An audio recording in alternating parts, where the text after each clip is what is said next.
చెరువు కనబడుతుందా చుట్టూ? చెరువు మధ్యలో అగో అది ఆ గెస్ట్ హౌస్. ఎవరిది ఇది? పట్నం మహేందర్ రెడ్డి ఈరోజు శాసన మండలిలో ప్రభుత్వ చీఫ్ విప్.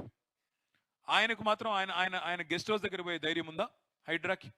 చెరువు మధ్యలో ఇల్లు కడితే, కొంప కడితే దాన్ని ముట్టుకునే ధైర్యం కానీ, దానికి నోటీస్ ఇచ్చే ధైర్యం కానీ హైడ్రాకు ఉందా?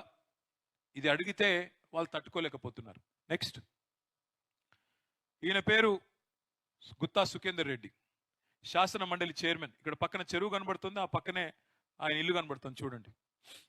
ఇది కూడా చెరువు బఫర్ లోపల కట్టిన ఇల్లు. పోయే ధైర్యం ఉందా హైడ్రాకి?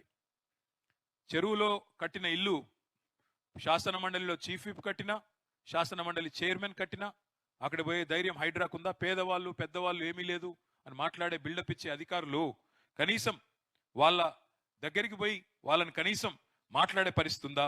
ఆలోచించమని కోరుతా ఉన్నా.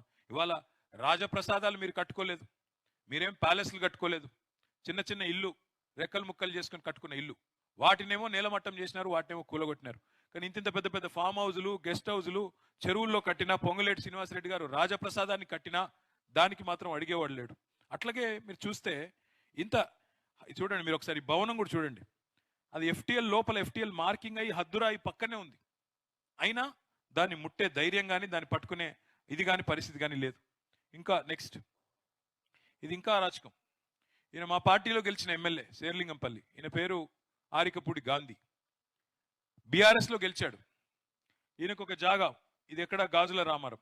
ఇప్పుడు మీ గాజుల రామారం బాలయ్య బస్తీలు వచ్చారు కదా ఇక్కడ, ఇక మీ పక్కదే ఈయనది. మీ అన్ని గులగొట్టిరు, మీ అన్ని ఇల్లు గులగొట్టిరు, బుడ్డ ఇల్లు, 60 గజాలు 50 గజాలు 40 గజాలు ఇల్లేమో కూలగొట్టిండ్రు. పక్కకు ఆయనది 11 ఎకరాలు ఆయనది. మీతో పాటు ఆయనది కూడా కూలగొట్టినట్టు యాక్టింగ్ చేసినారు. చూడండి ఇప్పుడు ఏం చేసినారో.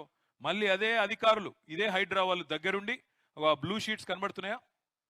బ్లూ షీట్స్, ఆ బ్లూ షీట్స్ అన్ని దగ్గర ఉండి ఆరికపూడి గాంధీ పార్టీ మారిన దానికి ప్రతిఫలంగా నజరానాగా ఆయనకు 11 ఎకరాలు మంచిగా ఫెన్సింగ్ వేసి, పేదవాళ్ళనేమో తరిమేసి తన్ని మీ మీద కేసులు పెట్టి, ఆయనకు మాత్రం ఇలా బ్రహ్మాండంగా అక్కడ 11 ఎకరాలు బ్లూ షీట్లు వేసి ప్రభుత్వమే రక్షణ కవచంలాగా ఒక గోడలాగా నిలబడి కట్టించిన విషయం ఇక కూలగొట్టినట్టు ఇక్కడ మళ్ళీ తిరిగి కట్టించింది. అక్కడ ఇప్పుడు ప్రస్తుత పరిస్థితి అది. ఆ పక్కన ఆయనను మాత్రం ఏం డిస్టర్బ్ చేయట్లేదు, ఆయనను మాత్రం ముట్టుకోవట్లేదు.